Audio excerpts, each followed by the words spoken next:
नमस्कार। प्रस्तुत है मुंशी प्रेमचंद जी द्वारा लिखी कहानी तेतर। आखिर वही हुआ जिसकी आशंका थी, जिसकी चिंता में घर के सभी लोग, विशेषतः प्रसूता पड़ी हुई थी।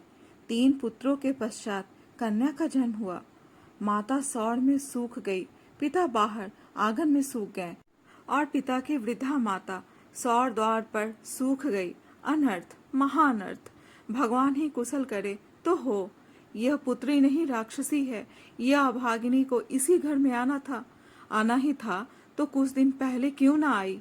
भगवान सातवें शत्रु के घर भी तेतर का जन्म ना दे। पिता का नाम था पंडित दामोदर दत्त। शिक्षित आदमी थे, शिक्षा विभाग में ही नौकर थे, मगर इस संस्कार को कैसे मिटा देते जो परंपरा से हृदय में जमा हुआ था कि तीसरे बेटे की पीठ पर होने वाली कन्या अभागिनी होती है। या पिता को लेती, या माता को, या अपने को।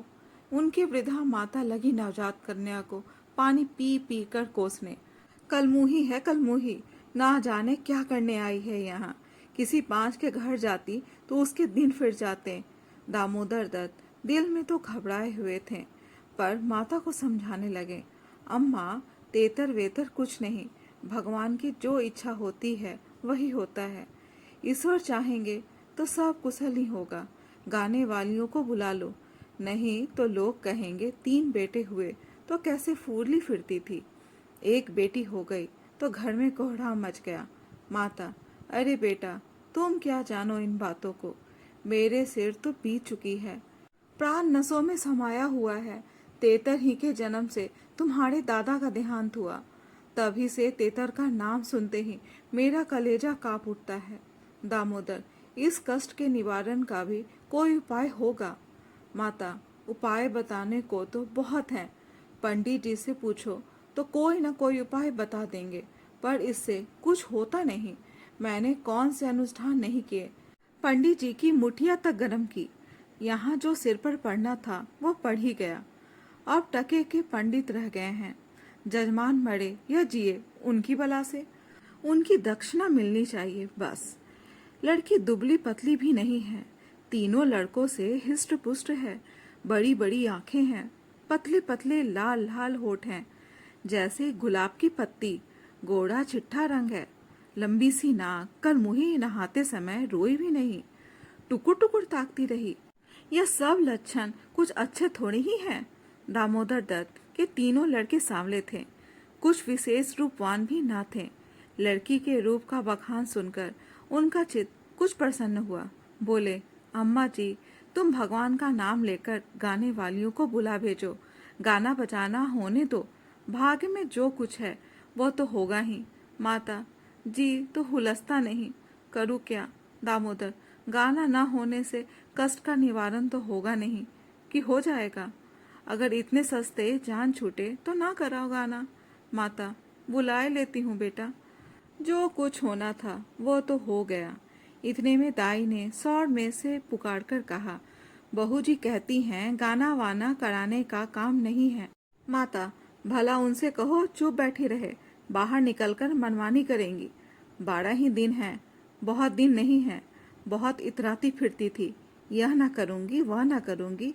देवी क्या है, देवता क्या है।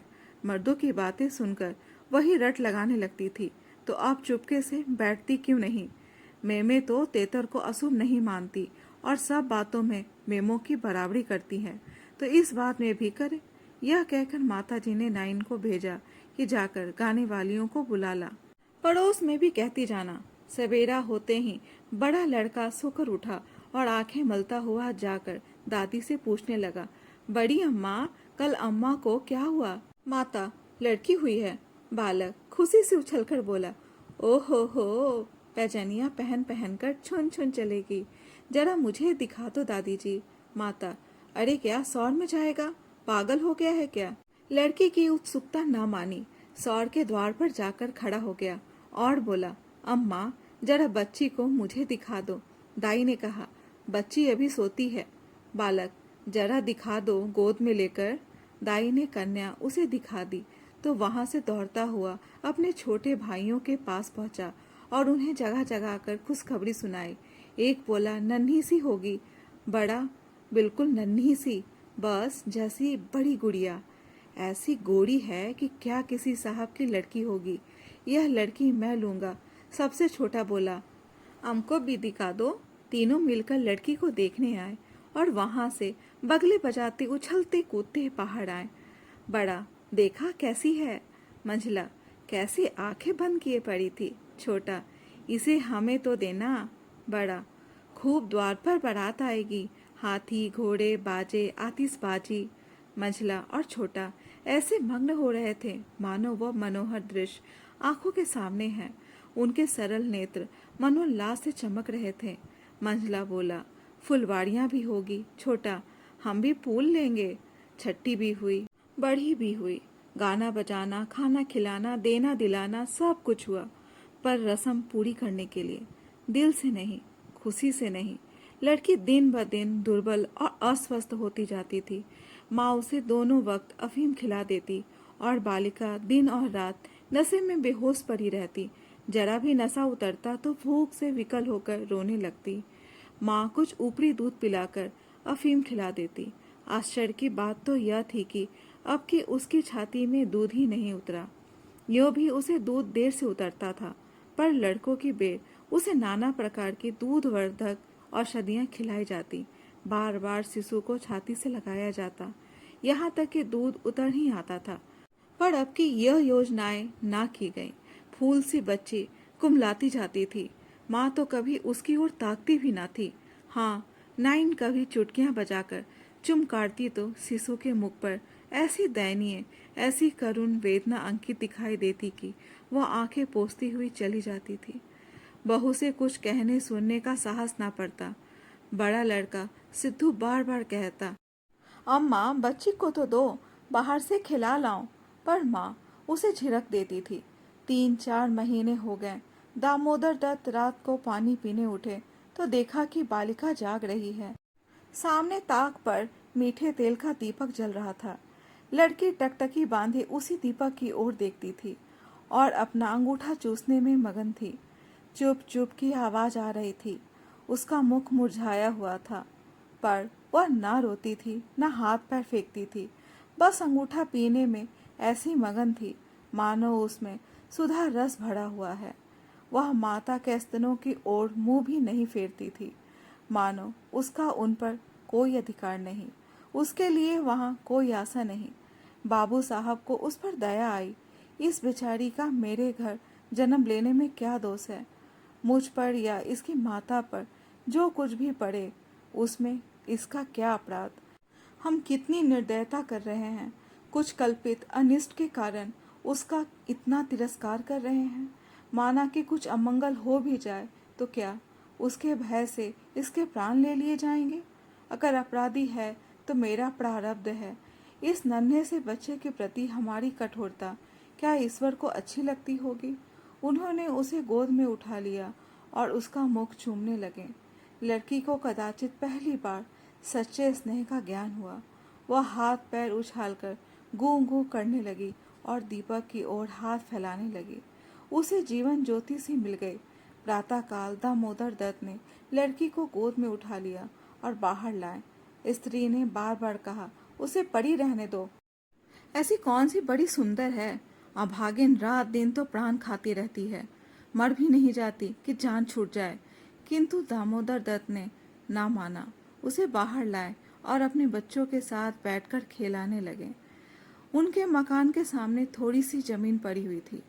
पड़ोस के किसी आदमी की एक बकरी उसमें आकर चरा करती थी। इस समय भी वह चर रही थी। बाबू साहब ने बड़े लड़के से कहा, सिद्धू जरा उस बकरी को पकड़ो तो इसे दूध पिलाएं, शायद भूखी है बेचारी। देखो तुम्हारी नन्ही सी बहन है ना, इसे रोज हवा में खिलाया करो। सिद्धू को दिल लगी हाथ आई। उसका छोटा भाई भी दौड़ा। दोनों ने घेर कर बकरी को पकड़ा और उसका कान पकड़े हुए सामने लाए। पिता ने शिशु का मुंह बकरी के थन से लगा दिया। लड़की चुबलाने लगी और एक क्षण में दूध की धार उसके मुंह में जाने लगी, मानो टिमटिमाते दीपक में तेल पड़ गया। लड़की का मुंह खिल उठा। आज शायद पहली बार उसकी क्षुधा तृप्त हुई थी। वह पिता की गोद में हुक्म हुक्म कर खेलने लगी। लड़कों ने भी उसे खूब नचाया कुदाया। उस दिन से सिद्धू को मनोरंजन का एक नया विषय मिल गया। बालकों को बच्चों से बहुत प्रेम होता है। अगर किसी घोंसले में चिड़िया का बच्चा देख पाए तो बार बार वहां जाएंगे, देखेंगे कि माता बच्चे को कैसे दाना चुगाती है, बच्चा कैसे चोंच खोलता है, कैसे दाना लेते समय परों को फड़फड़ाकर ची ची करता है। आपस में बड़े गंभीर भाव से उसकी चर्चा करेंगे। अपने अन्य साथियों को ले जाकर उसे दिखाएंगे। सिद्धू ताक में लगा रहता। ज्यों ही माता भोजन बनाने या स्नान करने जाती, तुरंत बच्ची को लेकर आता और बकरी को पकड़कर उसके थन में शिशु का मुंह लगा देता। कभी दिन में 2-2, 3-3 बार पिलाता। बकरी को भूसी चोकर खिलाकर ऐसा परछा लिया कि वह स्वयं चोकर के लोभ से चली आती और दूध देकर चली जाती। इस भांति कोई 1 महीना गुजर गया। लड़की हृष्ट पुष्ट हो गई, मुख पुरुष के समान विकसित हो गया, आंखें जग उठी। शिशु काल की सरल आभा मन को हरने लगी। माता उसे देख देख कर चकित होती थी। किसी से कुछ कह तो ना सकती, पर दिल में उसे आशंका होती कि अब वह मरने को नहीं, हम ही लोगों को लेकर जाएगी। कदाचित ईश्वर इसकी रक्षा कर रहे हैं, तभी तो दिन ब दिन निखरती जाती है। नहीं तो अब तक ईश्वर के घर पहुंच गई होती। मगर दादी माता से कहीं ज्यादा चिंतित थी।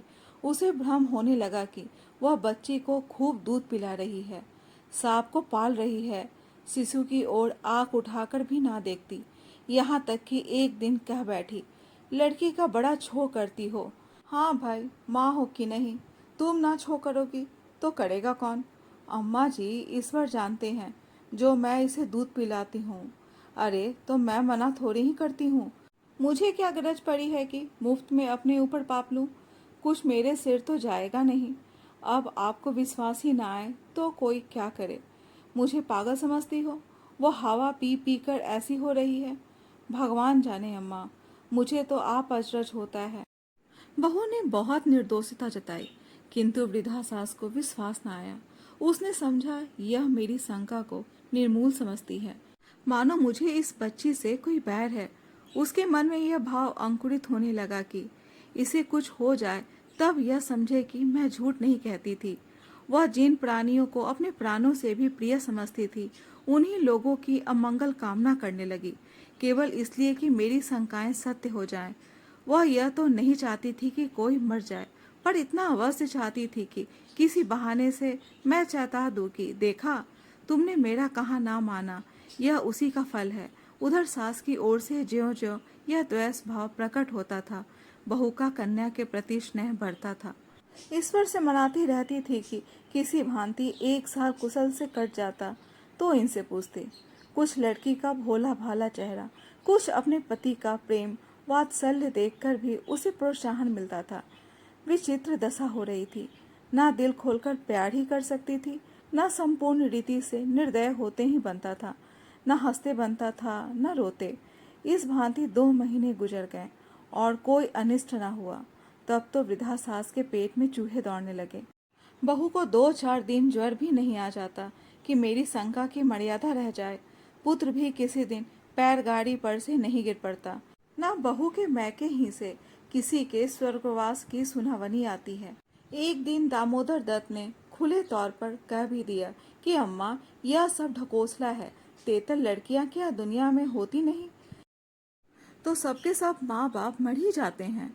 अंत में उसने अपनी शंकाओं को यथार्थ सिद्ध करने की एक तरकीब सोच निकाली। एक दिन दामोदर दत्त स्कूल से आए तो देखा कि अम्मा जी खाट पर अचेत पड़ी हुई हैं। स्त्री अंगीठी में आग रखे उनकी छाती सेक रही है और कोठरी के द्वार और खिड़कियां बंद हैं। घबराकर कहा, अम्मा जी क्या दशा है? स्त्री, दोपहर ही से कलेजे में एक सूल उठ रहा है, बेचारी बहुत तड़प रही हैं। दामोदर, मैं जाकर डॉक्टर बुलाकर लाऊं? देर करने से शायद रोग बढ़ जाए। अम्मा जी, कैसी तबीयत है? माता ने आंखें खोली और कराहते हुए बोली, बेटा तुम आ गए, अब ना बचूंगी। हाय राम, अब ना बचूंगी। जैसे कोई कलेजे में बर्छी चुभा रहा हो। ऐसी पीड़ा कभी ना हुई थी। इतनी उम्र बीत गई, ऐसी पीड़ा ना हुई। स्त्री, यह कलमुही छोकरी ना जाने कि इस मनहूस घड़ी में पैदा हुई। सास, बेटा सब भगवान करते हैं, यह बेचारी क्या जाने। देखो मैं मर जाऊं तो उसे कष्ट मत देना। अच्छा हुआ मेरे सिर आई, किसी के सिर तो जाती ही, मेरे ही सिर से ही। हाय राम, अब न बचूंगी। दामोदर, जाकर डॉक्टर बुला लाऊं? अभी लौटा आता हूँ। माता जी को केवल अपनी बात की मर्यादा निभानी थी, रुपए ना खर्च कराने थे। बोली, नहीं बेटा, डॉक्टर के पास जाकर क्या करोगे? अरे वह कोई ईश्वर है, डॉक्टर अमृत पिला देगा, 10-20 वह भी ले जाएगा। डॉक्टर वैद्य से कुछ न होगा। बेटा तुम कपड़े उतारो, मेरे पास बैठकर भागवत पढ़ो, अब न बचूंगी। हाय राम। दामोदर, तेतर बुरी चीज है, मैं समझता था कि ढकोसला ही ढकोसला है। स्त्री, इसी से मैं उसे कभी मुंह नहीं लगाती थी। माता, बेटा बच्चों को आराम से रखना, भगवान तुम लोगों को सुखी रखे। अच्छा हुआ मेरे ही सिर गए, तुम लोगों के सामने मेरा परलोक हो जाएगा। कहीं किसी दूसरे के सिर जाती तो क्या होता। हाय राम, भगवान ने मेरी विनती सुन ली। हाय राम हाय। दामोदर दत्त को निश्चय हो गया कि अब अम्मा ना बचेगी। बड़ा दुख हुआ। उनके मन की बात होती तो वह माँ के बदले तेतर को ना स्वीकार करते। जिस जननी ने जन्म दिया, नाना प्रकार के कष्ट झेलकर उनका पालन पोषण किया, अकाल वैधव्य को प्राप्त होकर भी उनकी शिक्षा का प्रबंध किया, उसके सामने एक दूधमुही बच्ची का क्या मूल्य था, जिसके हाथ का एक गिलास पानी भी वो ना जानते थे। शोकातुर हो कपड़े उतारे और माँ के सिरहाने बैठकर भागवत की कथा सुनाने लगे। रात को बहू भोजन बनाने चली तो सास से बोली, अम्मा जी तुम्हारे लिए थोड़ा सा साबुदाना छोड़ दूं? माता ने व्यंग करके कहा, बेटी अन्न बिना ना मारो, भला साबुदाना मुझसे खाया जाएगा? जाओ थोड़ी पूरियां छान लो, पड़े पड़े जो कुछ इच्छा होगी खा लूंगी, कचौड़ियाँ भी बना लेना। मरती हूँ तो भोजन को तरस तरस क्यों मरूं? थोड़ी मलाई भी मंगवा लेना, चौक की हो। फिर थोड़े खाने आऊंगी बेटी। थोड़े से केले मंगवा लेना, कलेजे के दर्द में केले खाने से आराम होता है। भोजन के समय पीड़ा शांत हो गई, लेकिन आधा घंटे के बाद फिर जोर से होने लगी। आधी रात के समय कहीं जाकर उनकी आंख लगी। 1 सप्ताह तक उनकी यही दशा रही। दिन भर पढ़ी का रहा करती, बस भोजन के समय जरा वेदना कम हो जाती। दामोदर दत्त सिरहाने बैठे पंखा झेलते और मातृ वियोग के आगत शोक से रोते थे। घर की महरी ने मोहल्ले भर में यह खबर फैला दी। पड़ोसी ने देखने आए तो सारा इल्जाम बालिका के सिर गया। एक ने कहा, यह तो कहो बड़ी कुशल हुई कि बुढ़िया के सिर गई, नहीं तो तेतर माँ बाप दो में से एक को लेकर ही शांत होती है। देव न करे कि किसी के घर तेतर का जन्म हो। दूसरी बोली, मेरे तो तेतर नाम सुनते ही रोए खड़े हो जाते हैं, भगवान बांझ रखे पर तेतर न दे। 1 सप्ताह के बाद वृद्धा का कष्ट निवारण हुआ। मरने में कोई कसर न थी। वह तो कहो पुरखों का पुण्य प्रताप था। ब्राह्मणों को गोदान दिया गया, दुर्गा पाठ हुआ, तब कहीं जाके संकट कटा। दोस्तों, अभी आप सुन रहे थे तेतर। ये कहानी कैसी लगी कमेंट बॉक्स में अपने विचार जरूर बताएं। और हाँ, अगर कहानी अच्छी लगी हो तो कहानी को लाइक, शेयर और चैनल को सब्सक्राइब करना बिल्कुल ना भूलें। कहानी सुनने के लिए धन्यवाद।